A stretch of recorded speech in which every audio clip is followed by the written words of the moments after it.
Hi guys and ladies, welcome back to another exciting episode. My name is Disama Matieti. In this episode of Being an Analyst, we are sharing information that has to do with analysis, that has to do with new technology changes. Our aim is to use this information that we are sharing to inspire you to actually look forward to becoming an excellent expert analyst. We are now in episode number 30, where we are asking this particular question: is there a link between cybersecurity and data analysis or business informatics? Is there a link between cybersecurity and business informatics that actually goes hiding behind data analytics? But business informatics is the bigger, broader term. That's what we're discussing. Stay tuned. Just after our theme song, we'll continue with the conversation.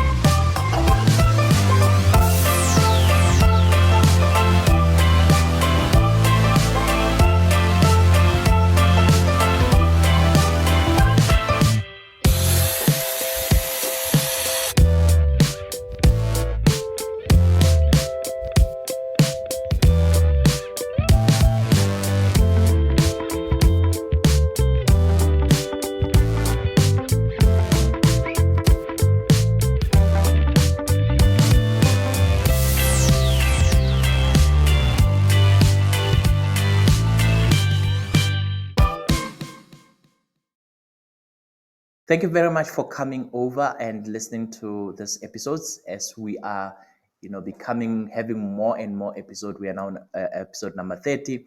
We're seeing more engagement, more people coming in to tune in to listen. We are also linking to various platforms. So you might not be listening on Spotify or Apple or even on YouTube. You might be listening to other platforms. And we appreciate that. And we know that everybody else, not just the people in South Africa, but everybody actually wants to understand this world of analysis much, much better. But in order for us to do that, like I said, I always reiterate this. We start with understanding the mindset. We go to the tool set, and then we start looking at your skill set. While we can't do much about the skill set itself because it has to do with you attending training and making sure that you do the work and we certify you, on this podcast, we can only work first with the mindset. And then from the mindset, who knows, maybe you might go around and pick up the tool that you want and then enhance your tool set. And what we're doing right now, we're just hoping that by sharing what's happening around in the world of cybersecurity, you might be able to double think or think twice before we start to continue doing our business as usual. Is there a link between cybersecurity and data analysis? Of course, there is a link, but let's just look at firstly, how does business informatics gets impacted by cybersecurity? Cybersecurity has been spoken about quite a lot, and it acts as a guardian of your organizational data treasure. It ensures that the data treasure remains safe, it remains secure, and accessible only to those who are supposed to have access to it. So not everybody else has to have access to that. That's what cybersecurity's job is about to do. We have policies that we go and we put in place as part of data governance or just organizational governance to make sure that the right people are having access to the right data. But there are people that might just think that they have right to the data that we have in our organization. And those people might not even have employee number or the bar text. Without cybersecurity, the valuable insights gained from data analysis or business informatics could be at risk of falling into the wrong hands or being corrupted, which could have serious consequences for our organization or for our businesses and also to individuals alike, which is various stakeholders that might be sharing data with us or the stakeholders that we are holding data for. Like in an instance, we might be holding valuable health information, and all of those people, health information might be in the wrong hands. And this is how cybersecurity and business informatics shake hands. There are 5 things that it does. The first one is it protects data integrity, making sure that you have a strong link, cybersecurity and business informatics. It looks at data integrity and makes sure that it's protecting the data integrity. Just like we want to make sure that our jewelry is actually authentic. I don't know about you, but we normally just want to go around and say, if this is a gold ring, how real is the gold in here? It's not just gold plated; it's the real gold ring, or it's a whatever jewelry that you might be wearing, or a wedding ring that you might be wearing if you are married. As much as we want to do that, um, data protecting data integrity has to do more or less with that, making sure that that what we have within our organization is not fake, not damaged, and cybersecurity ensures that the data we are analyzing remain accurate and trustworthy, not just once off, but it remains accurate and trustworthy. That's where the word data integrity goes into. Remains accurate and trustworthy. It uses techniques like encryption to safeguard the data from being tampered with or altered without our permission or organizational permission. So by doing that, we make sure that whatever message that we send, it's received the same way, and there was no alteration of the message that we have put in. That's just looking at protecting data integrity. That whatever we said we were going to do remains so, even it's many months or many years that goes along. As long as we haven't changed nothing according to our policies, we haven't changed nothing according to our rules, everything else has to remain the same way. The second one is securing data access. Only those with the right keys should be able to open the treasure chest. So similarly, cybersecurity sets up access controls to ensure that only authorized personnel can access specific data sets. This prevents unauthorized access to our data or unauthorized users getting their hands to sensitive information, having people's health information, having our subscribers' details go into the wrong people, and they start selling or they start doing unethical things with that data, or they start creating fake reports or fake everything. So as much as it is to we make sure that when we lock the chest of treasure, it remains locked. Cybersecurity makes sure that whatever we put in remains locked and it stays locked. The third one is preventing data breaches. uh, we can picture a fortress with strong walls and guards patrolling it, and that's more or less the same way as we can, think about cybersecurity. Those strong walls, or more or less what we are putting aside to tell people to say, don't come through to us. We have strong walls, and we have actually, our fort is standing still. So that's what cybersecurity does to prevent data breaches. It sets up firewalls, intrusion detection systems, and other defenses to keep hackers and cyber criminals out of the data system. But I must say, it's not always hackers and cyber criminals that are involved here, because sometimes our very own team members or employees might be the issue here. But that's a conversation for another day. In this case, we're just thinking about not the people within the fort, but we're thinking about the people from outside the fort, the people that don't have employee numbers, not having access to the data that's within the organization. The fourth one is ensuring compliance. Compliance is the big issue, not just within the organization, but within the whole industry and within countries. Compliance is actually quite important. Just as there are rules about who can enter certain places, there are regulations and laws that governs how data should be handled and protected. We know that if you don't have a certain clearance, you cannot find yourself going into the president quarters, going around knocking doors and jumping on his bed or eating his food. The certain people that are allowed to do that, the chef and maybe the people that are helping with housekeeping, are the ones that are allowed in those areas. But the rest of us, we are not allowed in that side for security reasons. So the same way, compliance makes sure that the right people have got access to the right data and the right databases. So cybersecurity helps ensure that your data analysis practices comply with regulations such as in South Africa here we're talking about the POPI, we're talking about the RICA Act, we're talking about a lot of different acts that has to do with data and data security. In the UK, they talk about the General Data Protection Regulation or GDPR. If you are in the United States of America, they're talking about the Health Insurance Portability and Accountability Act or the HIPAA Act. And those ones, complying with those acts or those regulations to make sure that you are running away from hefty bills or hefty legal trouble that might come your way. The fifth one that we're looking at is detecting anomalies. So there might be stuff that are coming through that are irregular. Might be a person, you just see too much data being requested from one machine. Find out that, whoa, hang on a second, there's something wrong with this machine. This machine hasn't been in the network for years. Why is it on the network right now? It might be like that. If somebody tries to break into the treasure test, I mean, we know that you would know about it immediately because you know that the key has been tampered here, things have been stolen. Just like your treasure chest, maybe your treasure chest to your side might be your home.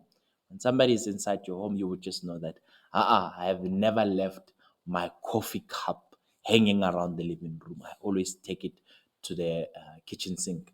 But now it looks like somebody's inside here. Those are the anomalies that you look at. So cybersecurity tools constantly monitor data systems for an unusual activity or suspicious behavior. This early detection mechanism or whatever tools or process helps in quickly responding to potential threats before they cause significant damage. So that's just it. It's just like you putting your own motion detectors inside the house to make sure that when you are not there, when it picks up your face and say, "Hey, this guy is not in the house," or "This lady is not in the house," can detect to say, it looks like this face that's moving up and down here is an intruder. They're not welcome here. The last and the sixth one that we're going to look at, which is optional, it has to do with educating users. So if somebody just accidentally opens up your house, say it's your neighbor, I don't know how is that going to be possible. Let's say you stay in apartment complex or apartment or a hotel room. You're in a hotel room and somebody accidentally opens up your door instead of their door. So now what needs to happen is that person, should they walk in and make themselves at home to say, "Oh, I stay next door, but I open up your door and you know what, I'm inside your hotel room." Should they go ahead and do that? In real life, they're supposed to get out. So now what happens in the cyber world? The person comes in, sees the data that they're not supposed to see. What are they supposed to do? Are they supposed to stay and chill, make themselves coffee and relax with that data? Or they're supposed to do like what we do in normal life? Should they just get out? And that's what cybersecurity has to do and cybersecurity education has to do. So it involves educating users about the best practices and handling data securely. It includes things such as using strong password for people like that to say, don't just leave your door open. Always make sure that your hotel room door is always closed. Being wary of phishing attempts and understanding the importance of data protection protocols. So we have to understand those data protection protocols, and we have to understand what we must do as users whenever we stumble into data that we're not supposed to see. So that's what we are looking at. So let's go into the next second segment. We are done with the first segment that is talking about cybersecurity and the nice part about it. Second segment of this, as per all the other episodes, we're just doing a quick quiz just to keep it interactive, see how things are going. And the last one, we're going to be talking about a nice example that took the world by storm, where the huge information security breach took place. So let's get back to the first question. First question, it says, what role does cybersecurity play in protecting data integrity? What role does cybersecurity play in protecting data integrity? Is it number A, ensuring compliance? Number B, securing data access? Number C, preventing data breaches? Or number D, ensuring that data remains accurate and trustworthy? What role does cybersecurity play in protecting data integrity? The answer to that is number D. It ensures that data remains accurate and trustworthy. Question number 2, what does cybersecurity do to prevent unauthorized access to specific data sets? What does cybersecurity do to prevent unauthorized access to specific data sets? Does it in this way? Option number A, securing data access. Option number B, preventing data breaches. Option number C, ensuring compliance. Option number D, user education, educating users. The answer to what does cybersecurity do to prevent unauthorized access to specific data sets is option number A, which is securing data access. So they need to, making sure that it's well secured. Question number 3, which cybersecurity measure is likened to a fortress with strong walls and guards patrolling around it? Which cybersecurity measure is likened to a fortress with strong walls and guards patrolling around it? Is it A, protecting data integrity? B, preventing data breaches? C, securing data access? D, detecting anomalies? Which one is it? Which cybersecurity measure is likened to a fortress with strong walls and guards patrolling it? The answer to that is number B, which is preventing data breaches. Question number 4, how does cybersecurity help companies comply with regulations such as the GDPR, POPIA, RICA, or HIPAA? How does cybersecurity help companies comply with regulations such as POPIA, RICA, GDPR, or HIPAA? Is it option number 1, ensuring compliance? Option number B, educating users? Option number C, preventing data breaches? Option number D, detecting anomalies? The answer to how does cybersecurity help companies comply with regulations is number A, which is ensuring compliance. Last question, question number 5. What do cybersecurity tools constantly monitor data systems for? What do cybersecurity tools constantly monitor data systems for? Option number A is preventing data breaches. Option number B is securing data access. Option number C is detecting anomalies. Option number D is ensuring compliance. The answer to what does cybersecurity tools constantly monitor data systems for is to detect data anomalies, so that we can see if things are not going according to plan, things are just cooking around. We can say, hang on a second, it looks like there's somebody else who's not supposed to be there, and this person is walking around in our own home. Okay, let's go back to section number 3. Section number 3, we're looking at what actually took place in 2017,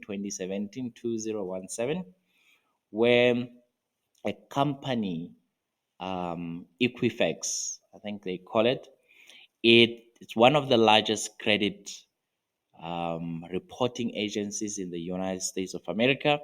It experienced a very, very huge data breach that compromised the personal information of around 147 million people. 147 million people's data disappeared, just like that. How did this happen? It looks like the unauthorized people, the hackers, exploited a vulnerability that they saw somewhere within that area. And the vulnerability was in the Equifax systems and they used that to gain access, I must say unauthorized access in this case, to sensitive data, including names, social security numbers, which is equivalent to ID numbers here in South Africa, birthdays, residential addresses, business addresses, postal addresses, and driver's license number. All of that sensitive information that gets stored.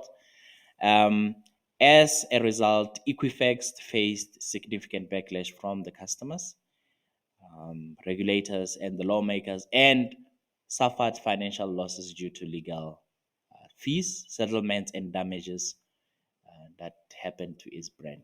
Although it was fined about $1.5 billion dollars at a time, I don't know if they have even started making payments on that account. I know it's an old case, but it looks like they're still tracking their feet on that case, or maybe our information hasn't been well updated. But as far as I understand, they're still dragging their feet on that side.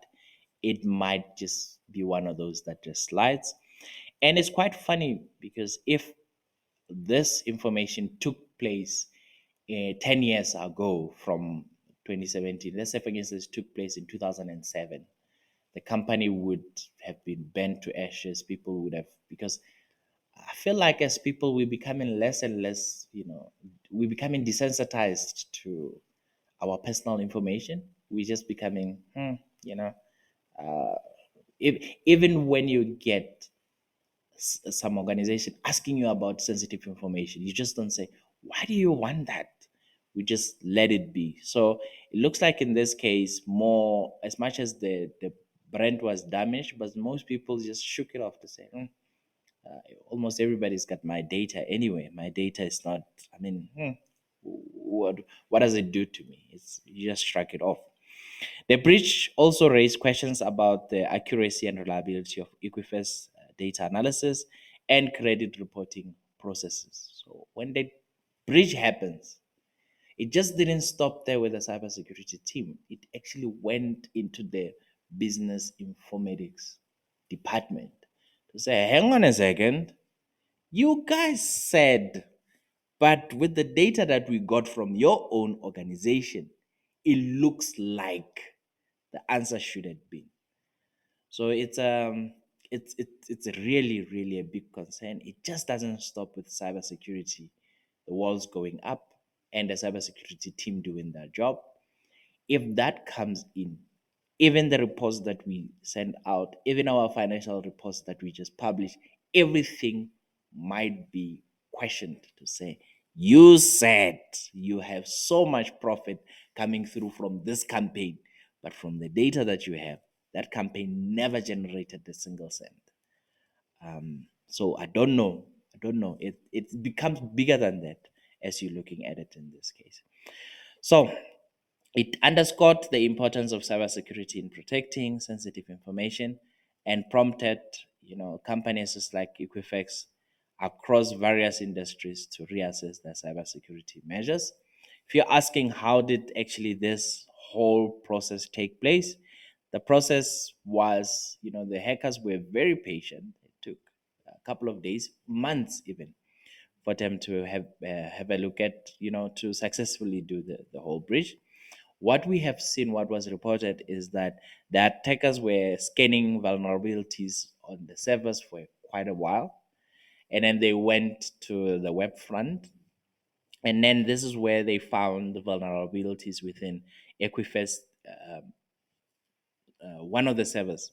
Sorry, I think it was the dispute portal server.